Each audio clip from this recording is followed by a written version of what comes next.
afternoon, here is Sunshine Report. I am Osrc. The Supreme Court has dismissed the legal challenge filed by the former Ondo State Deputy Governor and PDP governorship candidate in the November 16, 2024 governorship election, Honorable Osrc, in a landmark judgment delivered. The Supreme Court ruled against the appellants on the issue of local standing, stating that they lacked the legal standing to pursue the case, rendering the appeal unsustainable. The court affirmed that the case was particular, upholding the decision of the lower courts. It emphasized that the course of action arose on May 20, 2024, when the nomination forms were submitted to INEC, while the appellants filed their suit at the Federal High Court on June 7, 2024, well beyond the 14-day limit prescribed by law. Consequently, the appeal was dismissed, with the court ordering Osrc to pay 2 million naira in cost to each of the four respondents. Ajayi had sought to nullify the election of Deputy Governor Dr. Olaide Adelami over allegations of discrepancies in his name change, as well as challenging the legitimacy of Governor Lucky Aiyedatiwa and the All Progressives Congress (APC) in the case. Reacting to the development, the Attorney General and Commissioner for Justice of Ondo State, Olukayode Ajulo, SAN, described the judgment as a victory for democracy, the rule of law, and the good people of Ondo State. He emphasized that electoral disputes should be grounded in concrete evidence rather than technicalities that do not affect the credibility of an election. Ajulo stated that with the ruling, the Supreme Court has effectively solidified the legitimacy of the APC-led government in Ondo State under Governor Lucky Aiyedatiwa, closing the chapter on the prolonged political legal tussle. The Special Advisor on Women Affairs in Ondo State, Dr. Osrc, has underscored the critical need for gender equality and women's empowerment. At the program circuit organized by the Nigerian Union of Journalists, Osrc Orange FM Chapel in Akure, Osrc emphasized that achieving these goals requires a collective commitment from all stakeholders.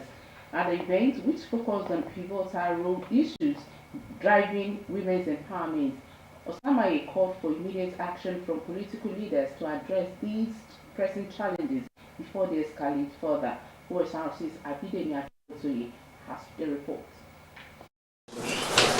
Circuit is an initiative of the NUJ Osrc Orange FM Chapel, where leaders from both public and private sectors present their scorecard.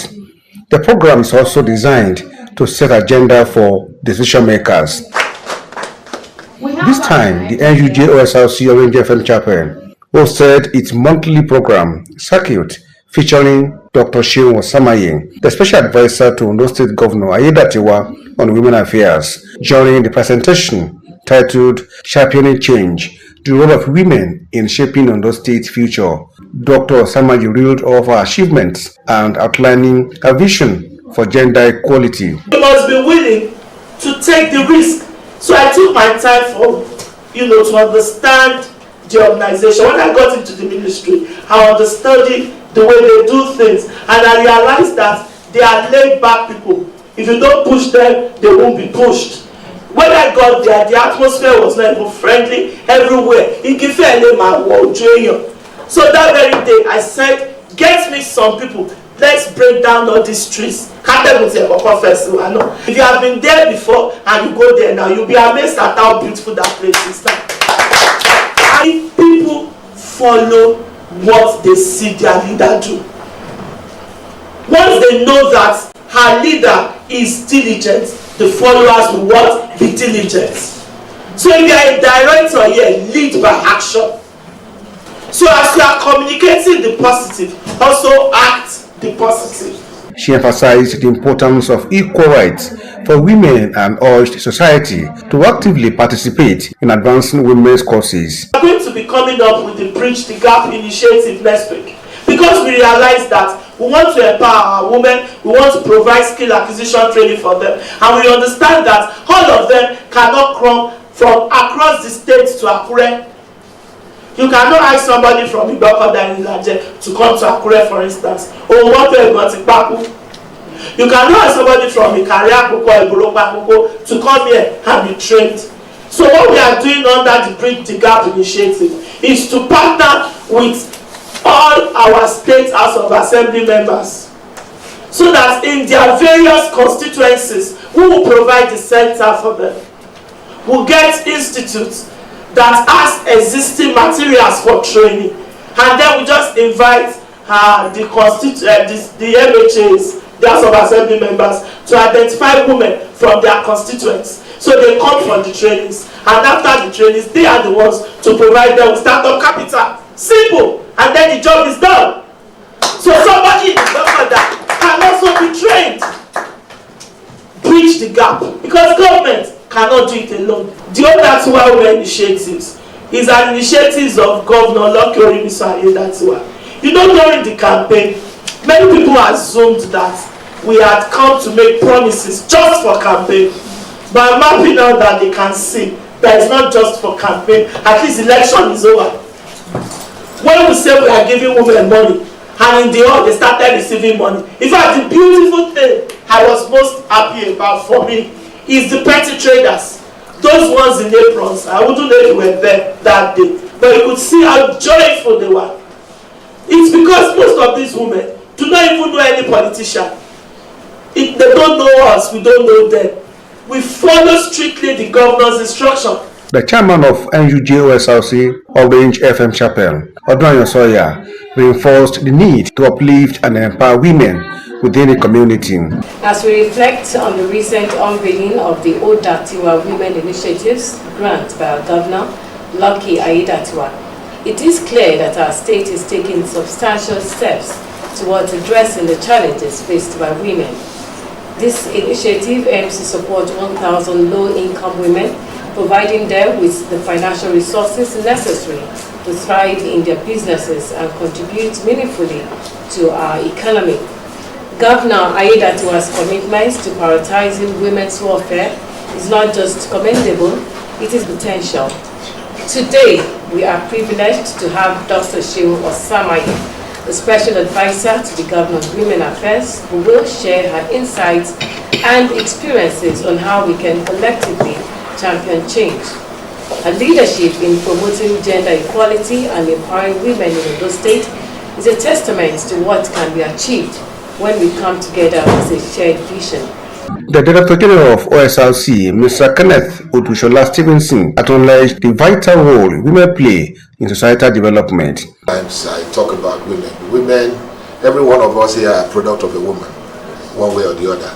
And therefore, we must always give it to them for women to have been able to go through what they're going through and still achieve greatness. For me, I believe that the week and the celebration of women this time is very significant in this state, because for the first time, truly she's always been, I guess has always been an inspiration to many. That was about the passion for Ondo State, the passion for women, and how the women can take their rightful places. Because it is not about, for me as a person, it's not about affirmative action. What a man can do, a woman can do better. The interactive session allowed NUJ members to engage with Dr. Osamaye on various state government programs and policies. Participants expressed enthusiasm for future editions of circuits, looking forward for more robust discussions with different personalities in upcoming programs. Residents of Osrc, Odokwetu and Odiolowo, all in Akure, the Ondo State capital, have expressed relief over the ongoing asphalt overlay and road constructions in their areas. They have however appealed to the state government to extend the gesture to other roads to ease transportation and boost economic activities. Blessing will be have details. The 1.2-kilometer Oja-Oshodi Community Road construction work is in full swing.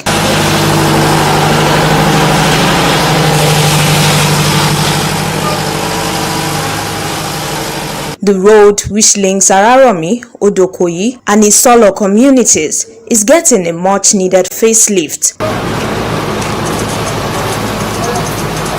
Similarly, the 1.2-kilometer Odokwetu Community Road, which connects to Okepadi, is also nearing completion, with fresh asphalt overlay. In addition, roads along Bank Balogun to Odole to Odiolowo is also undergoing rehabilitation works. These projects are part of the Ondo State government's broader commitment to rehabilitating 50 township roads across the state. Residents have commended the state government's efforts, saying the gesture would not only reduce transportation difficulties, but also boost economic activities in the area. So happy. By this time last year, this road was very rough.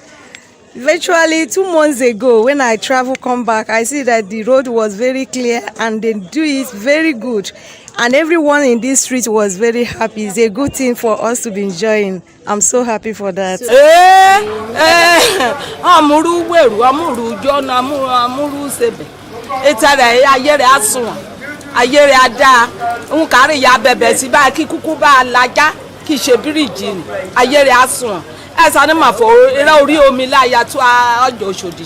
Special Advisor to the Governor on Infrastructure, Mr. Ayorinde Olawoye, reaffirmed government's commitment to infrastructural growth. He also issued a caution to residents, urging them to desist from activities that could damage the newly constructed roads. Yes, the contractor has been working effectively, and we don't have any issue with his work. He has followed the procedure of engineering, and we have our people on ground there, that like a director of quality control and some resident engineer that they are with that contractor working on this asphalt overlay.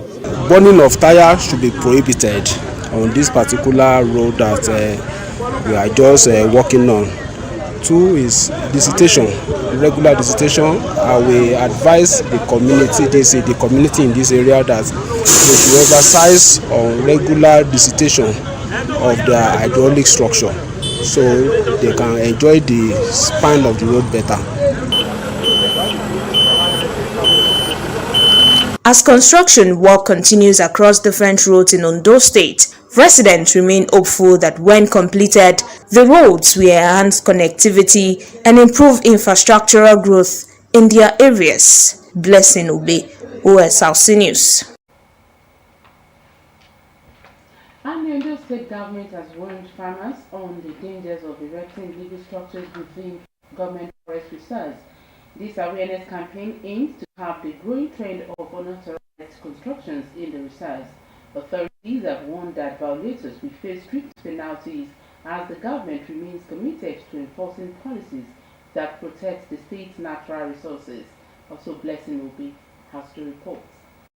Farmers from across Ondo State are here for a crucial sensitization meeting on the regulation of structures within government forest reserves, organized by the Ondo State Ministry of Agriculture and Forestry. The meeting focuses on the importance of registering all structures within the reserves. Authorities emphasize that any illegal structures would attract fines and other sanctions. The Senior Special Assistant to the Governor on Agriculture and Agribusiness, Wemimo Akinshola, reassure the farmers that the initiative is meant to support their activities, not to create conflict. In the first place, you're not supposed to put structures in the forest. So if there are structures there, they should be at least made as temporary as possible, and pay the fine or pay comfort to the government, and government decide on what to do with that. But really, advice is we should try and be law-abiding. Once we give an opportunity to use the forest, if it's for other crops, then we know we have to do those crops, not a cash crop that's going to take the land down and tie you down to that land for a long time. That's one of the issues. We need to start talking and educating ourselves about these moves. Also speaking, the Permanent Secretary of Forestry and Produce, Segun Odusoya, alongside the Permanent Secretary of the Ministry of Agriculture and Forestry, Foluke Tunde Daramola, stressed that all structures within the reserves must be properly registered. They noted that the initiative is aimed at generating revenue for the government. What we are trying to do in the forest, we have a lot of problems here. We are trying to resolve the problem between the farmers and the investors.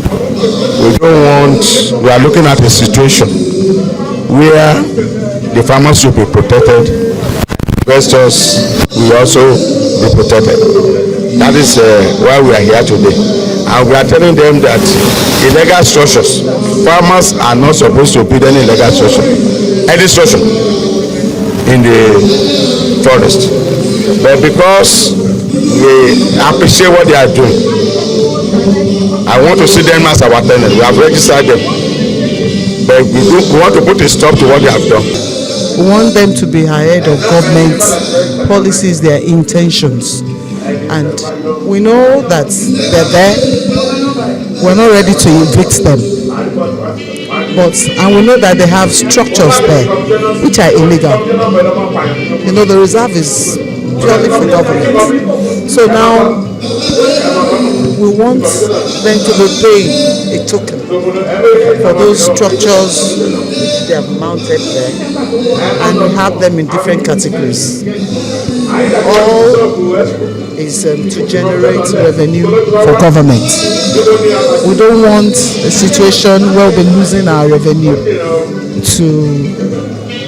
towards people when we can do things and streamline all the activities going on in the forest reserve. To ensure compliance, the government has engaged consultants who will oversee the documentation and registration process for all structures within the forest reserves. We have put all the machinery in place and we deploy our boys with the gadget we have put in place to get the work done.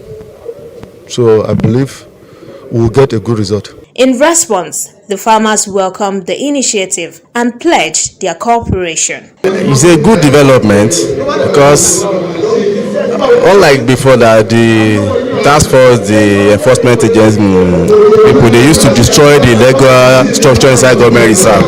But now the government is giving opportunity to erect structure, as in the one that we read before, that they will not demolish it, that we should be paying something like fine on it so that they will allow us to stay there. So it's a good, welcome development. The government said the registration will commence soonest, and any illegal structures built without proper documentation will face strict penalties. Blessing Obi, Osrc News. For Christians across the world, the season of Lent is a sacred and reflective time marked by fasting, prayer, and spiritual renewal. It's a period when believers draw closer to God through self-discipline and acts of charity. Osrc's Blessing Obi, who spoke with religious leaders in Ondo State, brings us more on the significance of Lent.